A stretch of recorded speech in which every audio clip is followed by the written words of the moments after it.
নমস্কার বন্ধুরা, আমি মধুমিতা। তো আজকে আমি চিংড়ি মাছের পুর ভরা পটলের দোরমা রেসিপি করে দেখাবো। আর দুপুরকার ভাতের সঙ্গে যদি এরকম একটা রেসিপি থাকে না, অন্য আর কিছুই লাগবে না, এটা দিয়েই ভাত খাওয়া হয়ে যাবে। আর একবার বানালে বারবার বানাতে ইচ্ছে করবে, খেতে এতটাই ভালো লাগে। তা পুরো ভিডিওটা দেখতে থাকবেন, আশা করছি খুবই ভালো লাগবে। এখানে আমি বেশ কয়েকটা বড় বড় পটল নিয়েছি, পটলগুলো এবার ছাড়িয়ে নেব।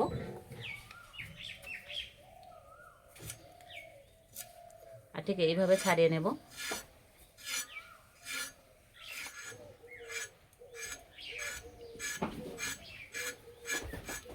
এবার দুই পাশের অংশটা একটু বেশি করে বাদ দেব, ঠিক এইরকম করে।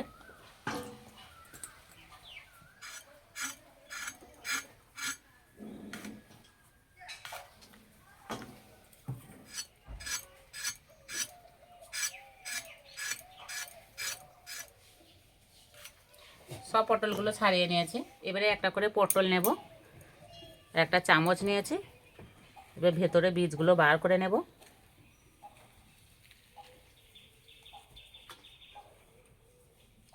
আর এই কাজটা একটু সাবধানে করতে হবে, যেন পটলগুলো ফেটে না যায়।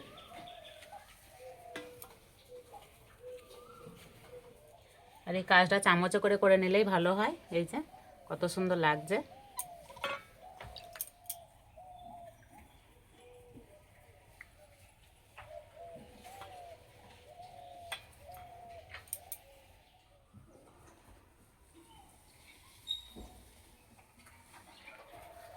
অনেক বন্ধুরা ভাববে যেটা ঝামেলা রান্না, কিন্তু কিছুই ঝামেলা নেই।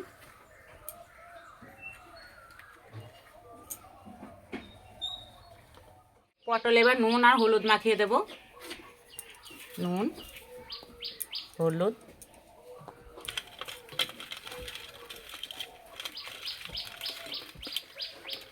একটু নুন আর হলুদ মাখিয়ে দিলে না পটলগুলো নরম হয়ে যায় আর তাড়াতাড়ি ভাজাও হয়ে যায়। এবার আমি পটলের বীজ আর চিংড়ি মাছ বেটে নেব, একসঙ্গে বেটে নেব।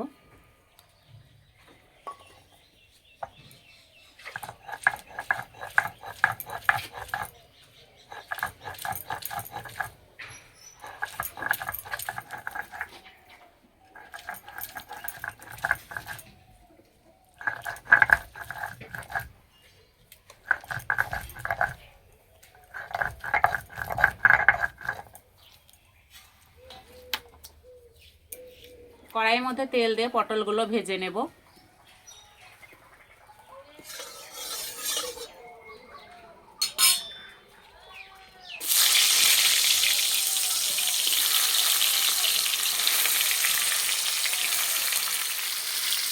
পটলের ভেতরে পুর ভরে ভাজলে কিন্তু ভাজা হবে না, পুরগুলো সব বেরিয়ে যাবে। সেজন্য পটলটা আলাদা করেই ভেজে নিতে হবে।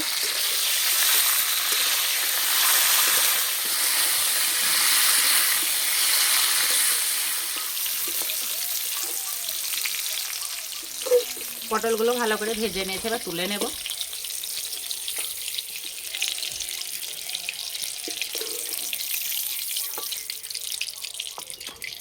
এই তেলে মাছের পুরটা রান্না করে নেব। তেলে দেবো পেঁয়াজ,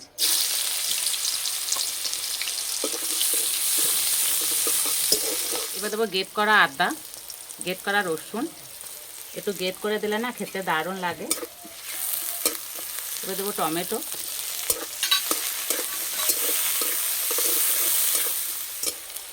বেটে রাখা মাছ আর পটলের বীজ দিয়ে দেবো।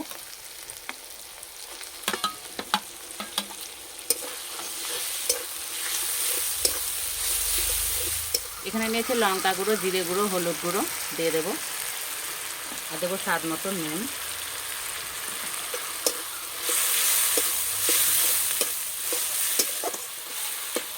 একদম শুকনো শুকনো করে রান্না করে নেব। আর একটু রস নেই। এবার দেবো 1 চামচ বেসন,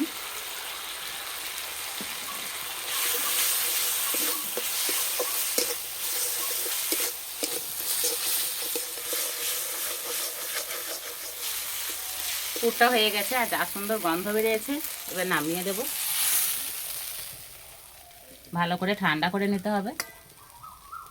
একটা পেস্ট রেডি করে নেব। তার জন্য নিয়েছি টক দই, দই দেবো লঙ্কা গুঁড়ো, জিরে গুঁড়ো, সামান্য একটু হলুদ গুঁড়ো, অল্প একটু চিনি ভালো করে মিশিয়ে নেব।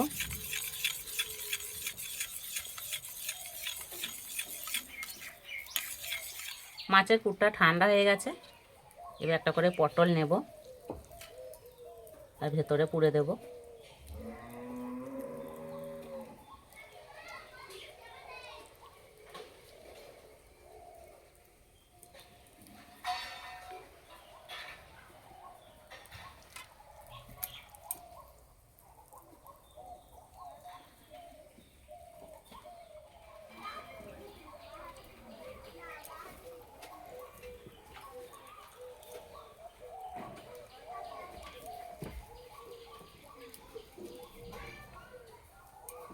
কড়াইয়ে 1 চামচ মতো তেল দিয়ে দেবো। তেলে দেবো শুকনো লঙ্কা, তেজপাতা, পেঁয়াজ দিয়ে দেবো।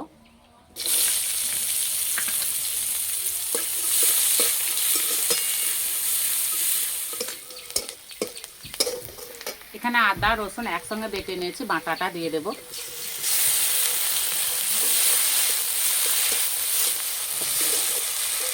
এবার মশলার পেস্টটা দিয়ে দেবো।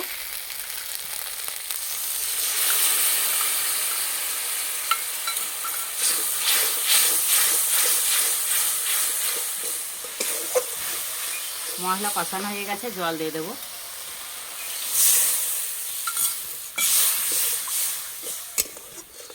এই রান্নায় বেশি ঝোল হলে খেতে ভালো লাগবে না, মাখা মাখা করতে হবে। এবার দেবো স্বাদ মতো নুন। ঝোল ভালো করে ফুটিয়ে নেব। ঝোল ফুটে গেছে, বা পটলগুলো দিয়ে দেব।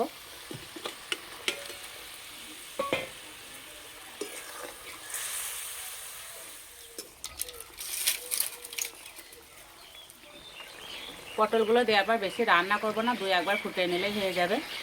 এবার দেবো গরম মশলা গুঁড়ো, ধনে পাতা কুচি,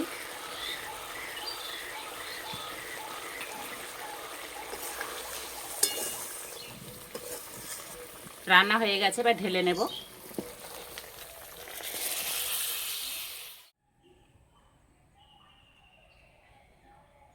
এর থেকে আর সহজ রান্না হতেই পারে না।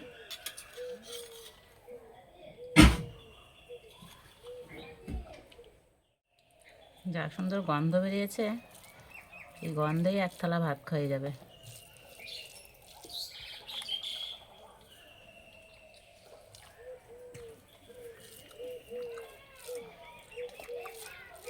যেমন সুন্দর গন্ধ বেরিয়েছে তেমনই খেতে হয়েছে, খেতে দারুণ লাগছে।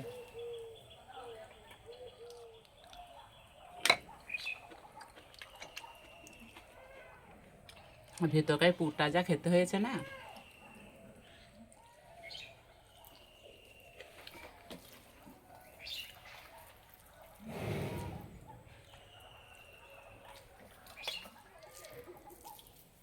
একঘেয়ে পটল রান্না খেতে ভালো না লাগলে এইভাবে রান্নাটা করে নিতে পারেন। সত্যি বন্ধুরা, খেতে দারুণ লাগছে।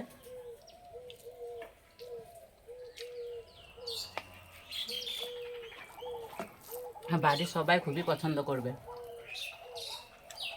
এইভাবে তৈরি করে খেয়ে আমাকে কমেন্টে জানাবেন কেমন লেগেছে। তো আজকের রেসিপিটা এই পর্যন্ত। আবার অন্য কোনো রেসিপিতে দেখা হবে। সবাই সুস্থ থাকবেন, ভালো থাকবেন, সাবধানে থাকবেন।